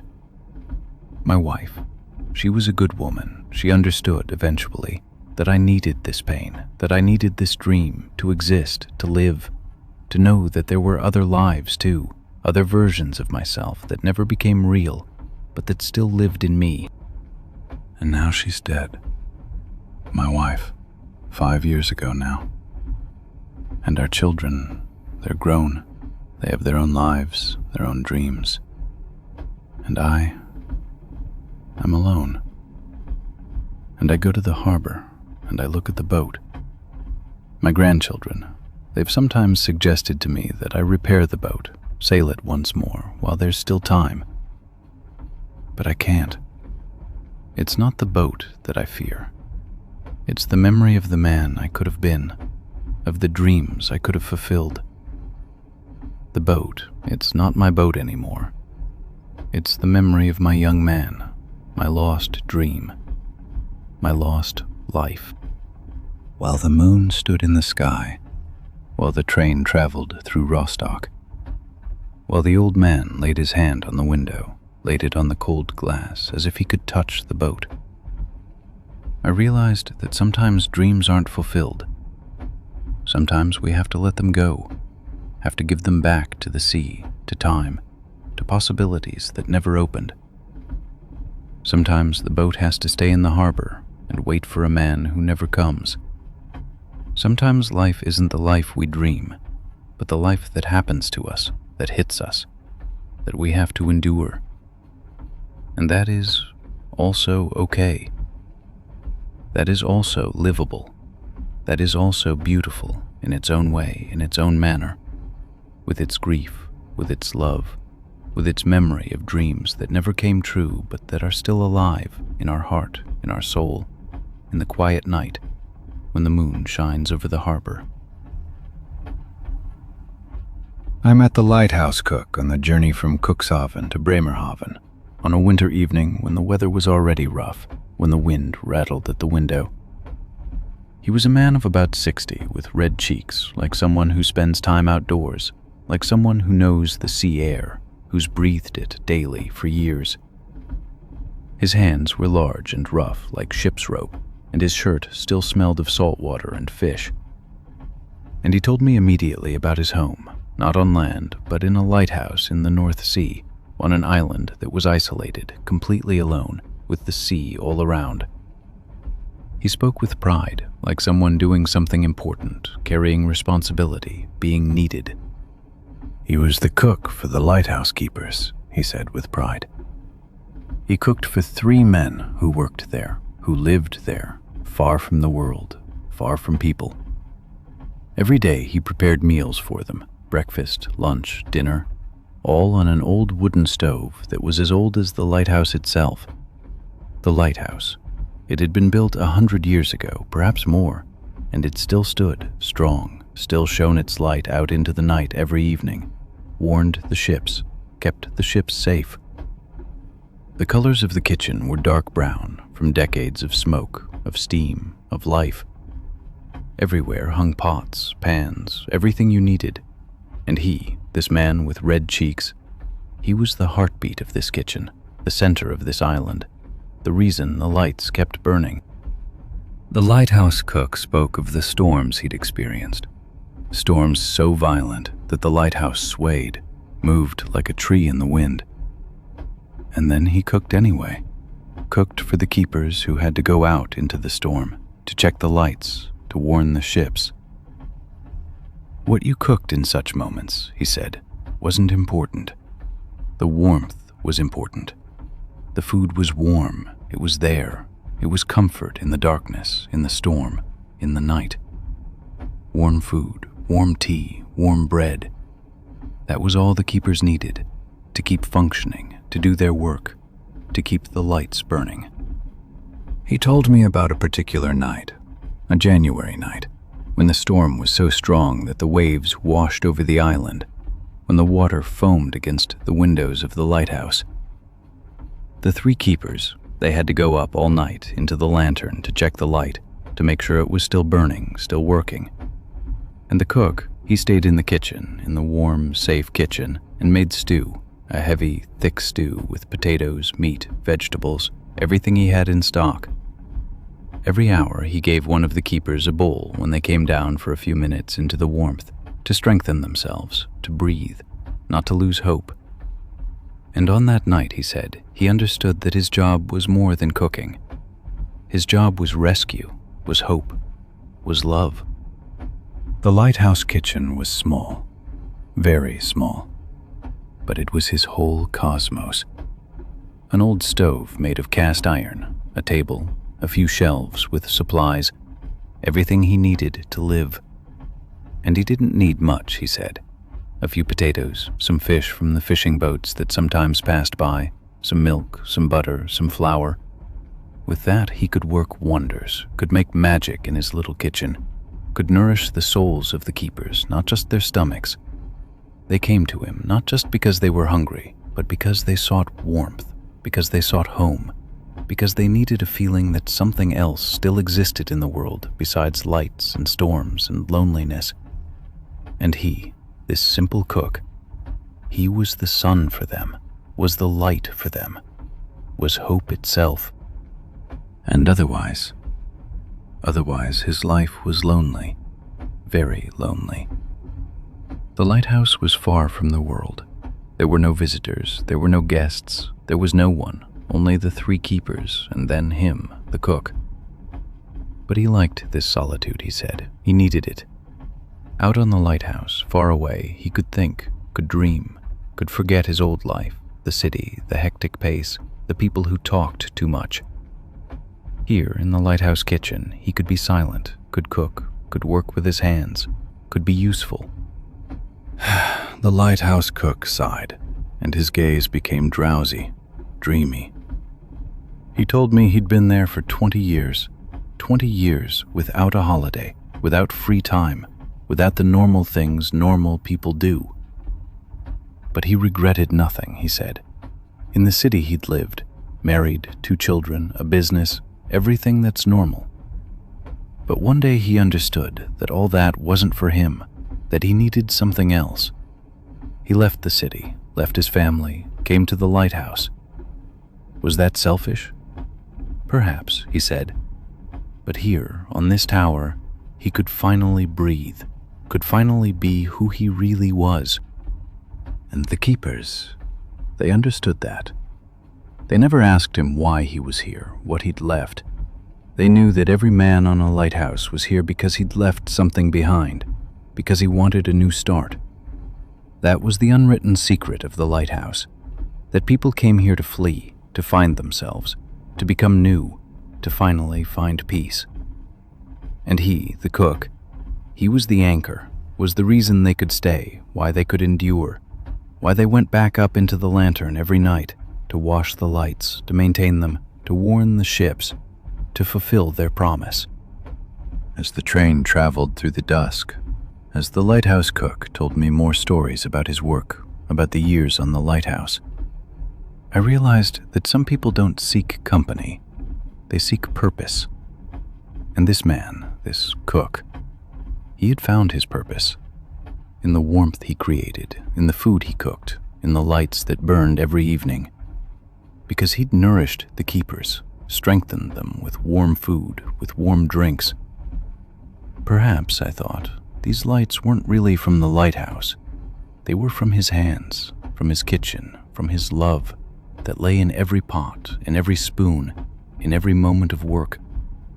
The cook also told me about the quiet days, about days when there was no storm, when the sea was calm, like green glass, smooth and peaceful. On such days, he could go out to the island in the morning, could breathe the air, could watch the seabirds, could simply exist without working, in peace. But even then, even on these quiet days, he knew that the keepers were up in the lighthouse, that they were waiting, that they needed his strength, his food, his presence, that they needed him to keep functioning. And so he always went back to the kitchen, always cooked, was always ready. That was his life, and it was a good life, he said with certainty in his voice. And as the train slowly brought Bremerhaven closer, as the lighthouse cook closed his eyes, reminding me of his lighthouse, of the lights that still burned, still shone, still warned the ships. I realized that I too had understood a little more. Understood that sometimes the most important things aren't big, aren't loud, but small, warm, quiet. A plate of warm food, a light in the night for those who need it. And that this man, this cook on his lonely tower, he was just as important as the great light above, was just as necessary, was just as needed. Warm, bright, safe, always, always. I met the sailmaker on the journey from Kiel to Rendsburg on a spring day when the sea was visible on the horizon, dark blue and promising. He was a tall man with broad shoulders, like a ship himself, with hands that bore scars from decades of needle and cloth. His name was Helmut, and he told me immediately about his workshop, a small place in Kiel where he made sails, where he lived and shared the art of sailmaking, passed it on to anyone who would listen, to anyone who could understand. He described to me how a sail wasn't simply cloth and seams. A sail was an art form, a science, a labor of love. You had to know how cloth responded to wind, how seams held, how the shape of the sail helped the ship go faster, sail higher, dance better on the water. Every day someone came to his workshop, someone with a torn sail or someone who needed a new one. And he, Helmut, he made the sails, with love, with patience, with knowledge he'd learned from his grandfather, and whose grandfather had learned it from his 100 years back, always back, into a time when people still understood that the best things were made by hand, with heart. The craft of sailmaking was an old art, he said, an art that would soon die out if more people didn't learn, if more people didn't understand that fast isn't always better. Modern sails, made of plastic, of synthetic materials, they work, yes, they're strong, yes, but they have no soul. A cotton sail, a linen sail, that has history, that has blood, that has life in it. When you touch an old sail, you can feel 100 storms in it, 1,000 journeys, all the ships it has carried, all the people who have worked on it, all the dreams that have been dreamed under that sail. Helmut told me about his first workshop, small as a cupboard, in Kielgarten, where he'd started as a young man. His father had taken him there, I thought, every morning at 6 o'clock, and shown him how to test the cloth, how to feel with his fingers whether it was good, whether it would hold. For decades he'd done the same thing, every day putting his hands into cloth, into linen, and feeling, sensing which fabric was right for which ship. A fine racing yacht sail needs different fibers than a large cargo ship sail. A sail for small boats is light and delicate, like a bird, while a sail for large ships must be heavy and strong, like a fortress. Each has its own life. Helmut knew them all, could tell them apart in the dark, just by touch, just by the knowledge of his fingertips. He also told me about his hands, about the scars that covered them everywhere. Each scar was a mistake, a lesson. This one here, he showed me a long, thin line on his right index finger. That was a sail for a fisherman who wanted to sail the North Sea, and the needle broke, and the point went into his hand, deep. But the sail was finished, and the fisherman, he is still sailing with it today, still today, Helmut would say later, and the sail still holds. That's what matters most. The sail must hold, no matter how much your hands bleed. As the train traveled through the flat North German landscape, through villages where boats were anchored, I thought about the invisible work, the craftsmanship you don't see when you sail. You only see the white sail. You only feel the wind. You only dream the dream. But behind every dream are decades of work, of patience, of love. Helmut didn't just make sails. He made dreams possible. That someone could go out into the world, that someone could be free. That was his whole life. He showed me patterns of sails, old patterns, new patterns, Every pattern told a story. "This small mistake here," he said, pointing to an old pattern, "that was the mistake my father made when he was young. And that mistake didn't find its way into my pattern because I learned from it. And this new pattern? That's for a man, a sailor, who's blind, who sails with other senses, for whom the wind means more than eyes. And that sail has to be made differently, has to respond differently, has to be gentler, more sensitive. Every sail is different. Every sail is a person, a personality, almost a soul, its own being, waiting only to go into the water, to catch the wind, to carry someone, to bring someone home, over seas, over years, over whole lifetimes." Helmuth sighed softly, and his gaze wandered to the train window, out at the landscape drifting past. He told me that he'd known his whole life that sailmaking would die out. His son wanted to be an engineer, wanted to design machines, not sew sails. His daughter had moved to Hamburg and worked in an office. No one wanted the old craft anymore. But still, he said, as long as he lived, as long as he still drew breath, he would make sails. For everyone who comes, for everyone who needs a sail. "It's my duty," he said, "my responsibility to my grandfather, to everyone who came before me." I asked him how much longer he could work, how much longer his hands would hold out. Helmuth laughed, a deep, warm laugh, and said that his hands would work as long as his heart still beat. The pain is there, yes, the arthritis, yes, but the hands still know what they have to do. They know it from memory, from decades, from thousands of sails. The hands are no longer young, but they are wise, and that's better, I thought, much better than being young and inexperienced. They've learned, without thinking, to make the right movements automatically, to set the right seams, to make the right decisions. That's a kind of wisdom that no school can teach. I asked Helmuth if he believed sailmaking would survive. He laughed quietly, very quietly, and said that sails won't disappear as long as there are people who want to fly, who want to dream, who want to get out of their lives. And as long as there are people who dream, there will be people who want to make sails, who want to understand how to do it. He would grow old, he said, and it saddened him that no young person came to the workshop to learn, to understand, to carry on the tradition. As he spoke, as I listened, I understood that the sailmaker didn't just make sails. He made dreams possible. Every sail that came from his workshop carried someone across the sea, away from suffering, away from pain, into freedom, adventure, new worlds. And he knew that, felt it, lived it daily in his hands, in his work. Before Helmuth fell asleep, he told me one more thing about a special sail he'd made in his later years. A young girl had come to him with an old ship left to her by her grandfather, a small wooden boat that had almost rusted away. The girl wanted to restore the boat, wanted to sail it like her grandfather had before. Helmuth made her a sail, worked on it for weeks, with all his experience, all his love. And when the girl sailed out on the sea for the first time in her life, the sail full of wind, Helmuth knew that was his legacy. Not the profession, not the tradition, but the fact that he'd helped people find their dreams.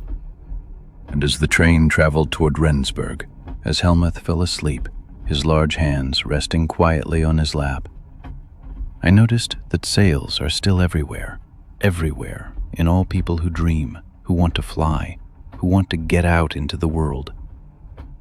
And the sailmaker, he makes these sails for everyone, for each person, as long as the workshop still stands. Forever, warm, safe, free, out into the world. I met the widow on the line from Stralsund to Greifswald on an autumn evening when the wind was already cold, bitterly cold, cutting cold, cold like a knife through flesh. The colors of the landscape outside grew ever darker, grayer, sadder. Red became dark red, green became blackish green. She was an old woman, perhaps 70, perhaps already 75, with gray hair that she wore in a tight, orderly knot, very disciplined, not a strand out of place.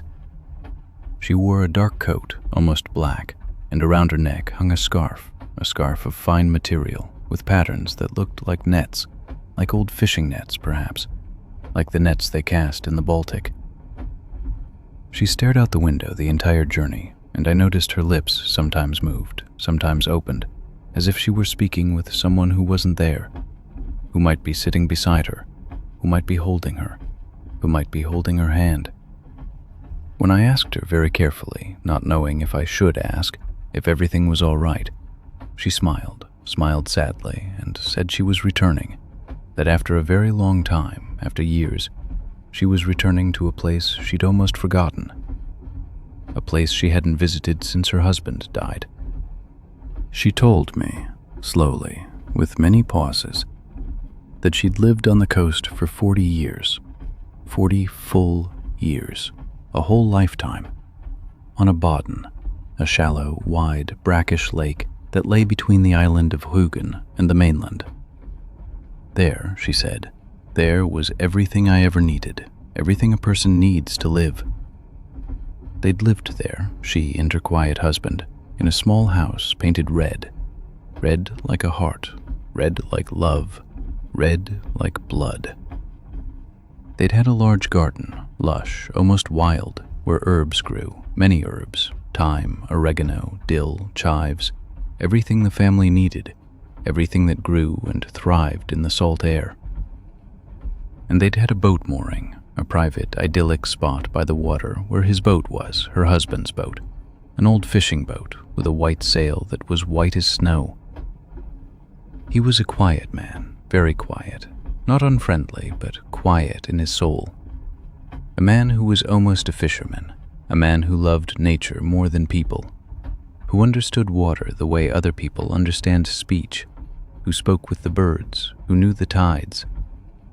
And she loved him for it, loved his silence, loved his knowledge, loved deeply that he was simply there every morning when she woke, always there, every evening when she wanted to sleep, always there, warm, quiet, present. But then he died, she said, without drama, without pathos, simply as a bare fact, as if she'd said the sun goes down, that the seasons change, that people age. He was old, not very old for a man, only 60, but his body was tired, completely exhausted by years of work, by years on the water, by years in the cold, in the sun. His heart didn't want to go on, said his doctor after examinations. His heart was tired. His heart gave up. They'd had 40 years together, 40 summers, 40 winters, 40 springs, 40 autumns, 40 years of his silence, 40 years of his hands that were always making something, always busy, always working, always creating. And then he was gone, simply gone, and she was left alone, completely alone. And the house was empty, emptier than ever, and the Bodden was still there, but without him the Bodden was only water, only an empty, grayish-green, melancholic expanse, without life, without meaning anymore, without his boat that no longer sailed out, that no longer caught the wind. She moved away, she said, away from the Bodden, away from that red house, away from the air she loved, to the city, to her daughter, into a new life, into a small, cramped flat, where there were many people, where there was always street noise, where there was traffic, where there was life, but not the life she wanted. She couldn't stay alone at the Bodden, she said, not in the empty house, not without him, not without his hands, his voice, his presence. But always, she said, always in the morning, when she woke, when she opened her eyes, before she got up, before the day began, she thought of the air at the Bodden, what the air was like, cold and salty, how it smelled of dew and of fish and of life, of real life, how the air smelled like home, like him, like his body, like love. And today, she said, today I'm going back after so many years, only for 3 days, only to see if the house is still there, if it's still red, if the garden still grows, wild grows, if the Bodden is still as beautiful as in memory, as in the nights when I dream of him, when he still comes to me in dreams. I asked the widow if she was afraid to go back, if she was afraid that everything had changed too much, that the house wasn't as it was in her memory. She thought for a long time before answering. No, she said then, I'm not afraid.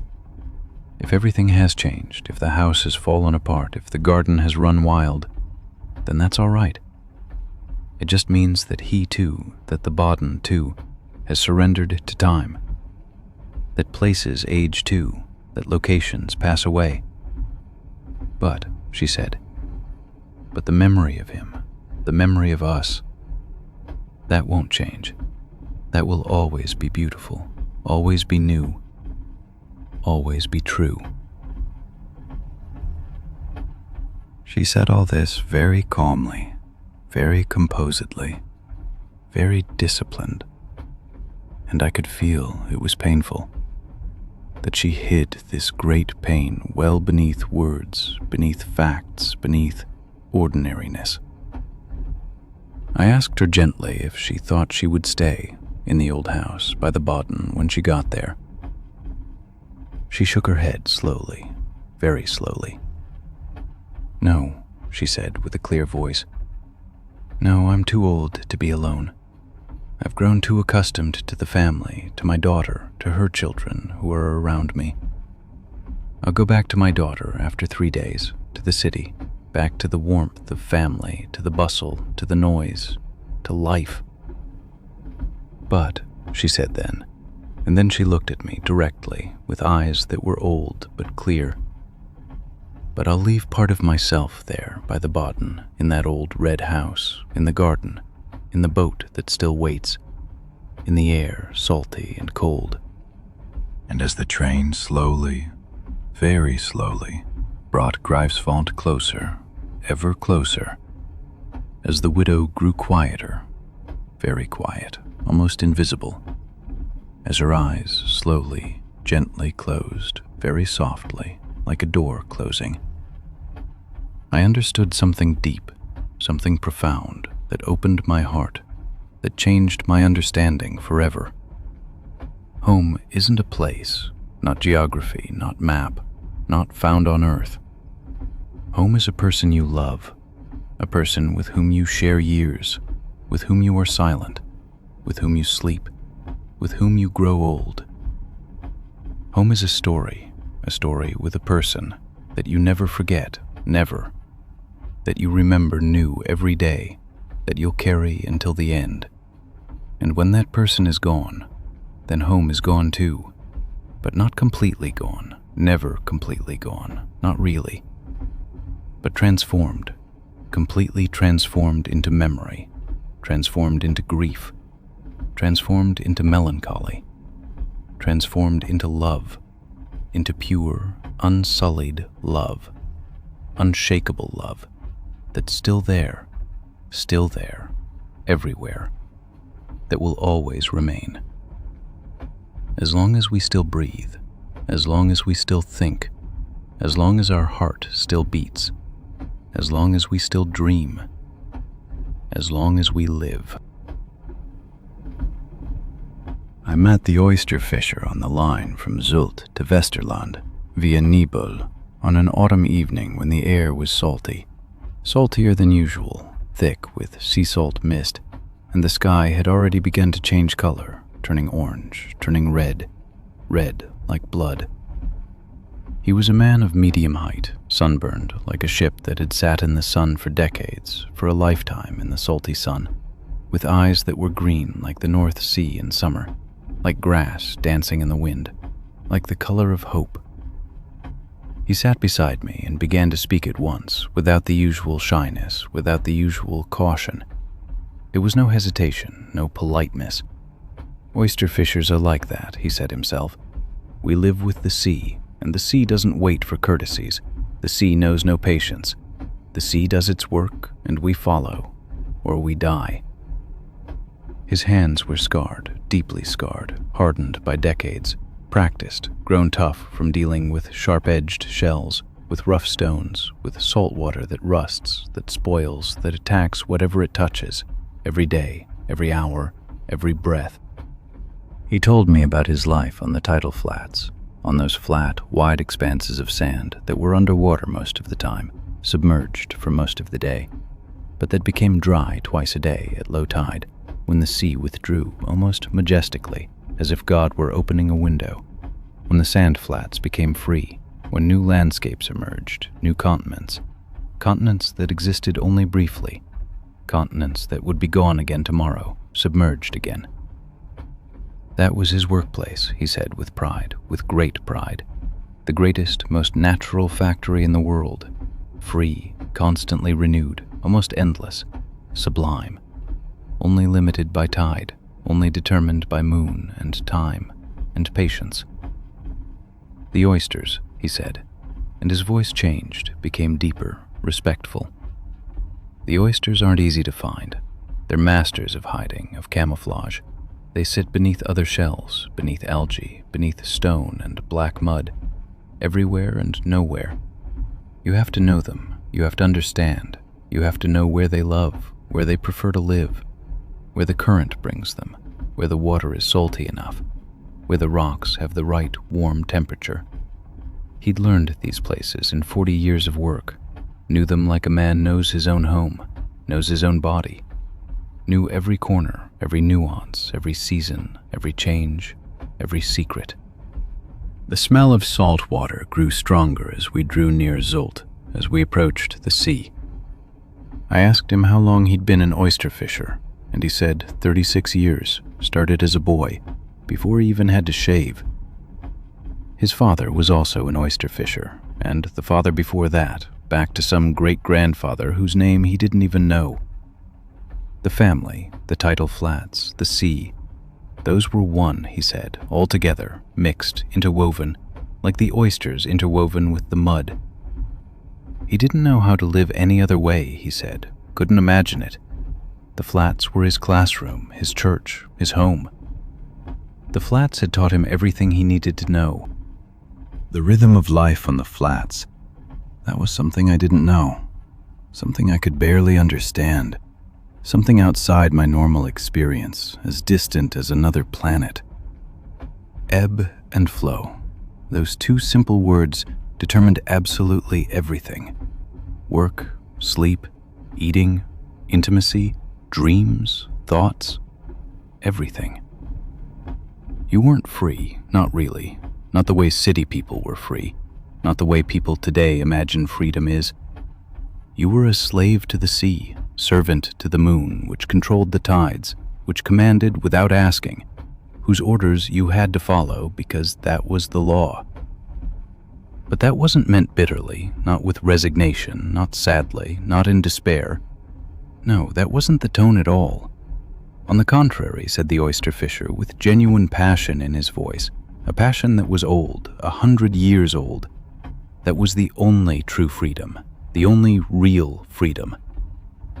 Freedom from decisions, whether one should do this or that.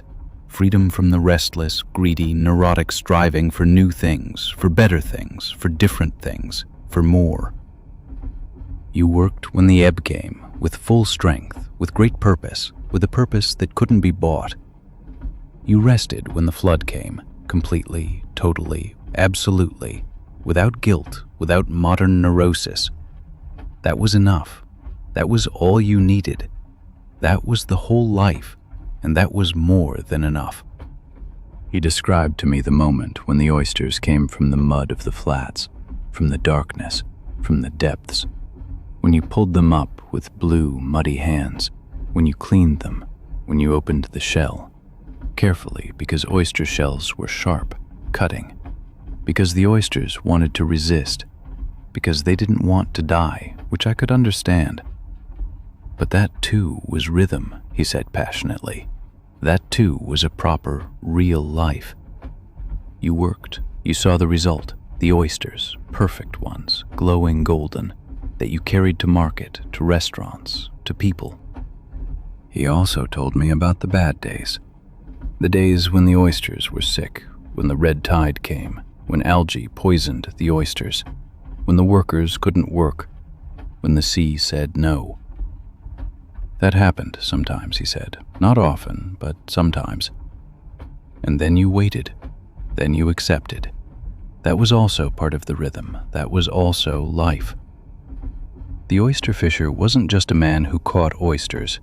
He was a man who learned to listen, who learned to live with no, who learned that humans couldn't control everything.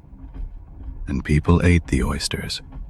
And people became happy, felt joy, luxury, taste, deep satisfaction. And that was reason enough to live. That was reason enough to go out every day to the flats, into the mud, into the slime, with knives and strength and patience. As we traveled through the flat North German landscape, as the dikes disappeared, as the world flattened ever flatter, ever closer to the sea, to the great sea, I noticed the oyster fisher's eyes closing, slowly, gently, as if the sea were lulling him to sleep, as if the moon were calling him, as if the tide were coming, as if he had to go back out to the flats, to his place. His last words before he fell completely asleep were, "The oysters, they know they must die to be good, and they accept it. They surrender. They are wise, wiser than humans." That was perhaps a philosophy that could only be understood at the coast, that could only be understood by people who lived with the flats. Or perhaps it was simply reality, pure, unvarnished reality, that lived beneath all surfaces, that the oyster fisher saw every day, every tidal cycle, every moon. The truth of nature, unromantic, genuine, harsh, but also beautiful. And as I watch this man fall asleep, this oyster fisher, this man from the flats, this man who's given his whole life to the sea, I notice my own body growing tired, that the journey has exhausted me, that the stories make me weary. The train rattles on, the wheels speak their old language, clack, clack, clack, clack, and the landscape outside turns gray, turns silver, turns dusk, turns night. And I sink down, slowly, into this rhythm, into ebb and flow, into the tides of night, into the deep ebb, where all is free, where all is revealed. I see the oyster shells in front of me, opening slowly, ready to give part of themselves, ready to be good, ready to become part of humanity, ready to sacrifice.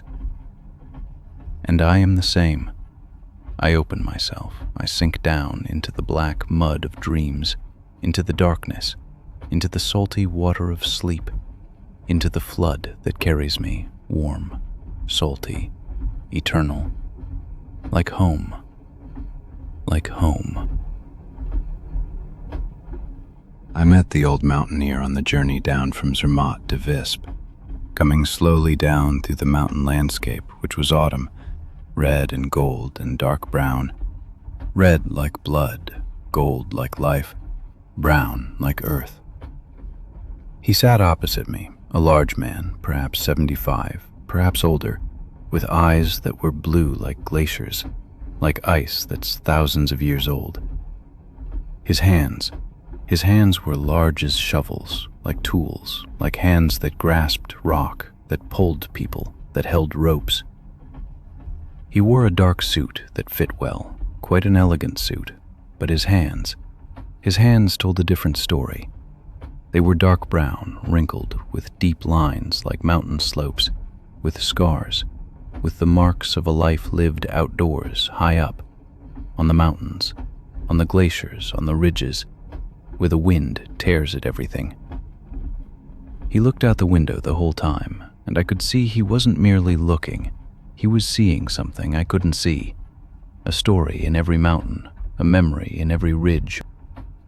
I asked him what his profession had been, and he said, without looking at me, without turning from the window, that he'd been a mountaineer, that he'd spent his whole life bringing people to the mountains, to the Matterhorn, to Monte Rosa, to Dom, to all the high, great peaks, 50 years, perhaps more. His voice was calm, but with a depth that showed these years weren't simply years, but life. Then he said that he was retired now, that he didn't go up anymore, that he couldn't. His body wouldn't cooperate anymore, he said. His knees didn't support him anymore. His heart wasn't strong enough, his breath not long enough. But, he said then, and then he looked at me with those blue eyes that shone like glaciers. But the mountains aren't retired.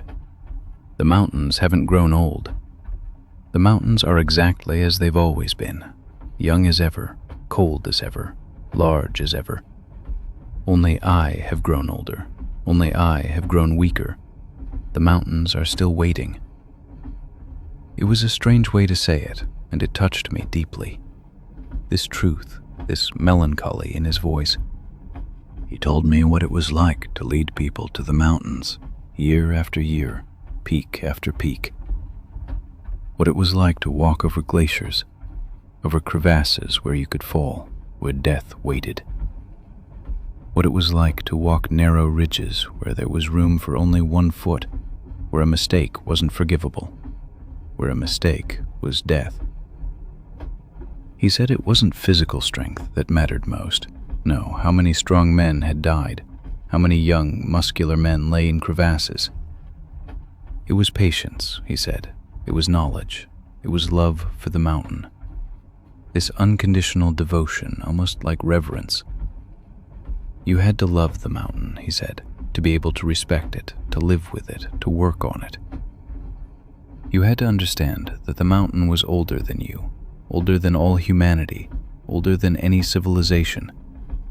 That the mountain had its own life, that the mountain breathed, that the mountain decided who could go up and who couldn't. The mountaineer, that wasn't a man pulling people upward. That was a man who listened, who heard the mountain, who asked the mountain who could go up today with good conditions, with good weather, with good fortune. He told me about the moment when you were up there, when you stood on the summit, when the whole world lay beneath you, small, unimportant, almost a toy world. When you were alone with the sky, alone with the clouds that were beneath you, not above. He said that moment was everything, the goal, the meaning, the whole life. All the effort, all the fear, all the pain, they vanished in that moment, as if they'd never been. You stood on the summit, a point on a great mountain, small, so small, but large at the same time, because you were up there, because you'd made it. You were alone with the sky, alone with time that didn't matter, alone with God, perhaps. You were alone with an understanding, deep, that you were part of something much larger than yourself, that humanity was small, that time was small, that everything was small except the mountain, except the sky. Some people wept on the summit, he said. Some laughed, some prayed, some cried out. But everyone changed. Everyone was different. Everyone was larger. Everyone was stiller when they stood on the summit, when they came down. That was the gift of the mountain. The mountain gave you something, something you couldn't buy with money, something you couldn't earn through work. It was simply there on the summit, waiting, ready, to show you who you really are. Now, he said slowly, now I can't go up anymore. My knees say no, clearly. Every morning they say no. My breath says no because the thin air is too thin, almost too dark.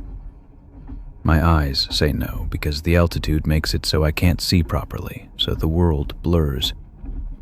And my hands that were large like shovels, they shake now, shake for no reason.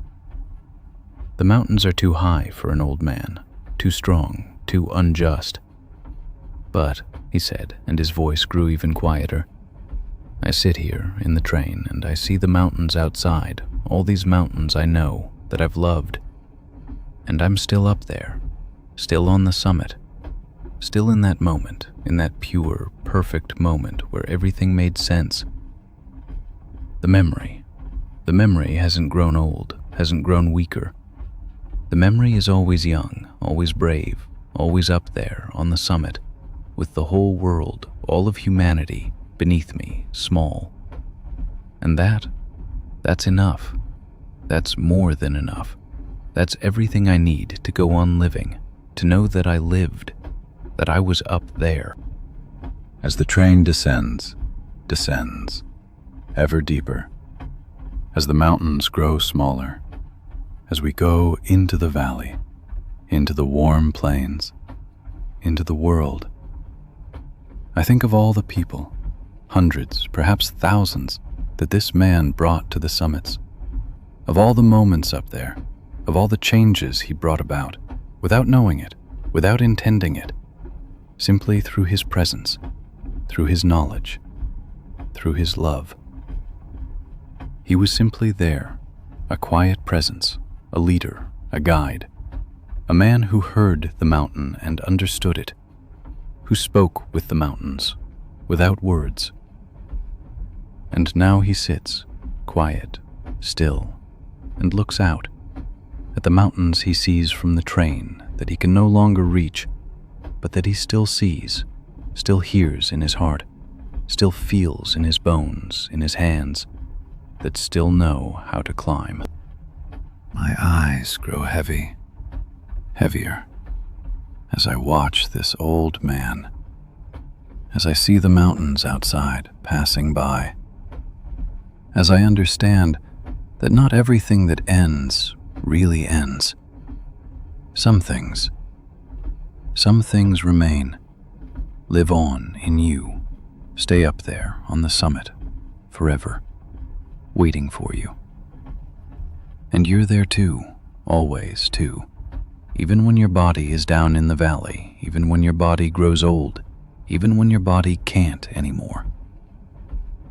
The part of you that was up there, stays on the summit, stays with the stars, up high, at the sky, alone, quiet, warm, like after a long day, like home, like home.